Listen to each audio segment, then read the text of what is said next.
आज की इस चर्चा में हम एक बेहद रहस्यमयी और सच कहूं तो थोड़े खौफनाक विषय में गहराई से उतरने वाले हैं। हम बात कर रहे हैं अकाल मृत्यु की। गरुड़ पुराण जैसे प्राचीन ग्रंथों के पन्नों से हम ये समझने की कोशिश करेंगे कि जब कोई जीवन अचानक बिना किसी चेतावनी के खत्म हो जाता है तो उस चेतना का असल में क्या होता है। ये विश्लेषण हमें मृत्यु के बाद की उन अनदेखी रहस्यमयी दुनियाओं के सफर पर ले जाएगा।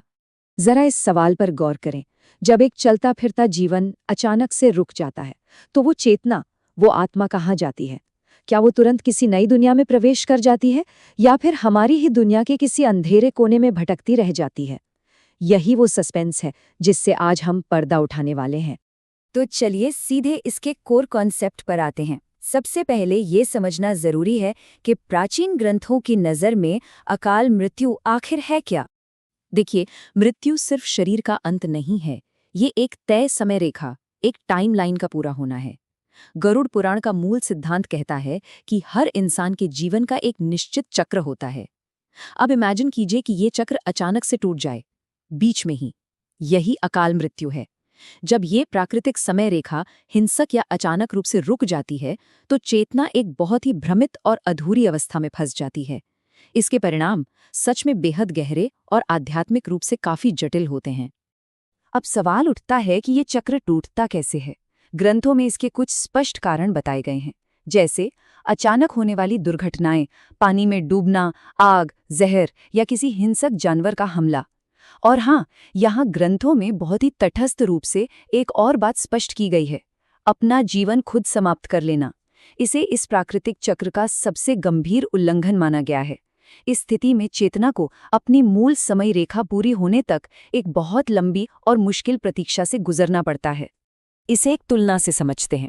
एक प्राकृतिक मृत्यु में शरीर धीरे धीरे कमजोर होता है तो मन विदाई के लिए खुद को तैयार कर लेता है। चेतना बड़ी शांति से अलग होती है। लेकिन अचानक हुई मृत्यु में पूरी कहानी पलट जाती है। यहाँ शरीर से पहले मन टूट जाता है। आत्मा को संभलने की कोई चेतावनी नहीं मिलती। एक पल शरीर जीवन के लिए संघर्ष कर रहा है और अगले ही पल सब खत्म। इस भयानक झटके के कारण चेतना गहरे अंधकार में भटकने के लिए मजबूर हो जाती है। और यहीं से शुरू होता है वो खौफनाक सफर, मृत्यु के ठीक बाद की वो पहली रात।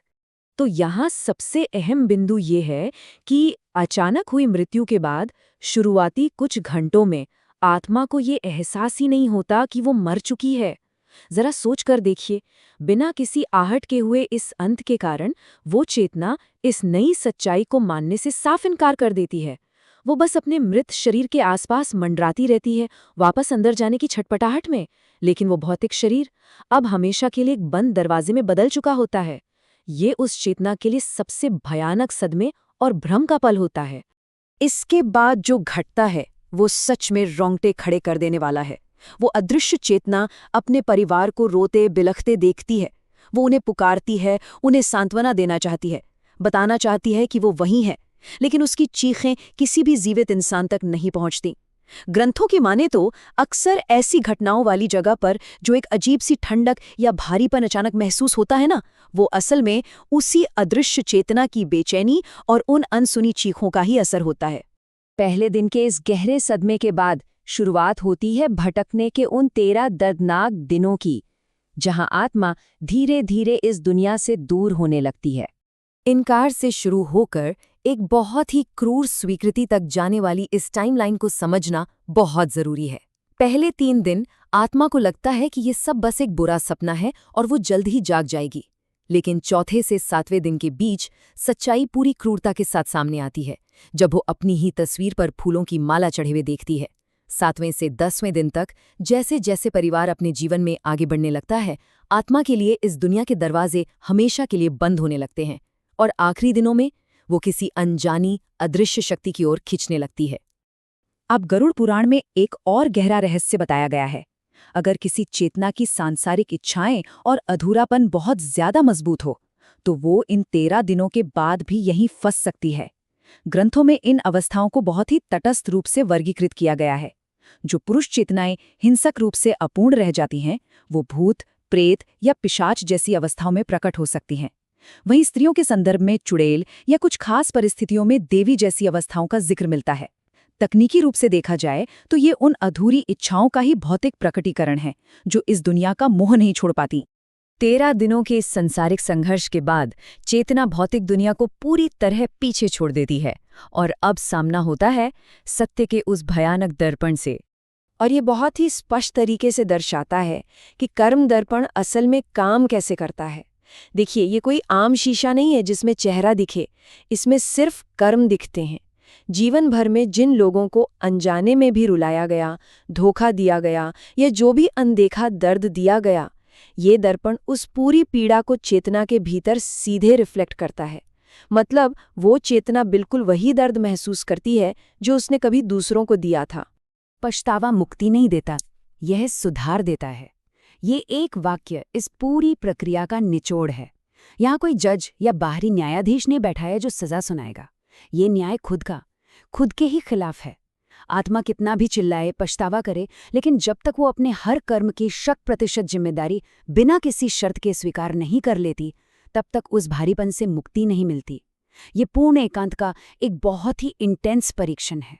सत्य का सामना करने के बाद ये पूरी यात्रा अपने सबसे बड़े क्लाइमैक्स पर पहुंचती है, अंतिम निर्णय और आगे का मार्ग चुनना।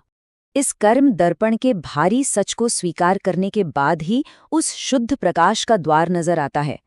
अब वो चेतना ब्रह्मांडीय पथों के एक ऐसे चौराहे पर खड़ी होती है जहां से उसका अगला मुकाम तय होना है। यहाँ कोई बाहरी ताकत फैसला नहीं ले रही। आत्मा का अपना सच और उसके ही कर्मों का वजन यही तय करेगा कि अब आगे का रास्ता कौन सा होगा। तो चलिए देखते हैं कि ये आगे कैसे बढ़ता है। कर्मों के वजन के आधार पर 3 मंजिलें सामने आती हैं। अच्छे कर्मों का हल्कापन सीधे प्रकाश के क्षेत्र में ले जाता है, जहां अनंत शांति है। बुरे कर्मों का भारीपन अंधकार के क्षेत्र में खींच लेता है, जो कोई नरक या सजा नहीं बल्कि कर्म सुधार और आत्ममंथन की जगह है। और जिनके कर्म बैलेंस में है, वो एक संक्रमण क्षेत्र या ट्रांजिशन जोन में रहकर बस एक नए जन्म का इंतजार करते हैं। सब कुछ पूरी तरह से कर्मों के गणित पर निर्भर करता है। यहाँ ग्रंथों में एक बहुत ही रहस्यमयी बात सामने आती है। अकाल मृत्यु में चूंकि जीवन की कहानी बीच में ही अधूरी रह जाती है, इसलिए ऐसी चेतनाएं अक्सर बहुत जल्दी पुनर्जन्म ले लेती हैं। और यही वजह है कि कई बार छोटे बच्चों को रात में अचानक अजीब सा डर लगता है या उन्हें कुछ पैरानॉर्मल चीजें महसूस होती हैं। ये अक्सर उसी अचानक हुई मृत्यु के आघात की गूंज होती है, जो चेतना के साथ नए शरीर में भी ट्रैवल कर जाती है और लंबे समय तक पीछा नहीं छोड़ती। हम इस विश्लेषण के बिल्कुल अंत में आ गए हैं और ये सब एक बहुत ही गहरा सवाल छोड़कर जाता है।